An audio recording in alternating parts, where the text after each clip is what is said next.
Forgiveness is the key. The Prophet of Allah for 13 years in Mecca, live this with me, 13 years in Mecca, prosecuted, harmed, sworn at, spat at, had dust thrown in his face. They killed his companions. For what? For what? What crime did he do? What crime did he do? What? He looked at someone's sister? What? He didn't cough up his money at the end of the business transaction? What crime did he do? 13 years. They boycotted him and his family for 3 years. Sahaba said we were eating the leaves off the trees until our droppings became like the droppings of animals for 3 years. For what? What crime? They divorced his daughters.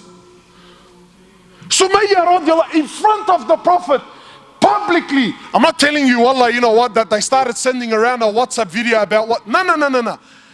Publicly, live, in front of the Prophet and his companions, they grabbed Sumayya, a woman.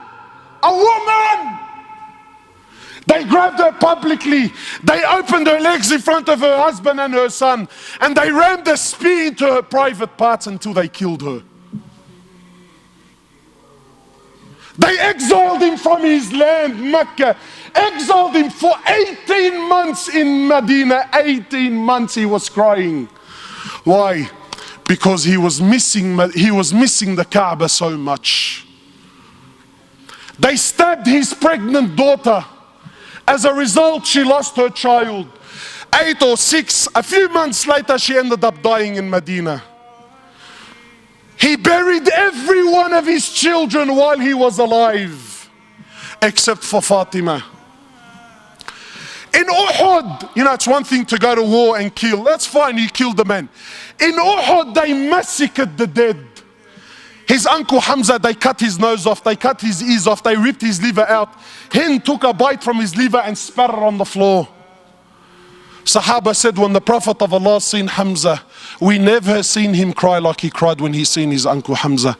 In narrations, he prayed janazah for his uncle 70 times. So much hurt and so much pain. For years. And then when Fatah Makkah came, and now he comes back victorious with an army of 10,000 companions, an army the which Arabia never seen in their lives. Men who at the drop of a word were happy to give their lives just to see him smile. He enters into the haram of Mecca, 10,000 soldiers surrounding, and those people that harmed him for years and years and years. Not Muslims. And I'm asking you to forgive your Muslim brother. God forbid I should ask you to forgive kafar. I'll be labeled on the payroll, scholar for $1. Wallahi, you mop the floor with me. So I'm not even going to dare to go down that road. God forbid we should follow the sunnah of Rasulullah sallallahu alaihi wasallam. No way, brother. He enters into the haram, 10,000 soldiers surrounding the haram. Those people that harmed him for years and years. Where are they going to go now, bro? Talk about the tables turning, huh? So he looks at them. And he says to them, and what do you think I will do with you today? What do you think I will do today? They said, you're an honorable, generous person, the son of an honorable, generous person. The Prophet of Allah turns around and says to the kuffar, اذهبوا فأنتم الطلقاء. Go, every single one of you are free, I forgive you.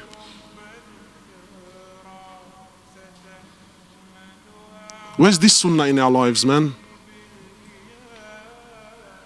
Where's this deen?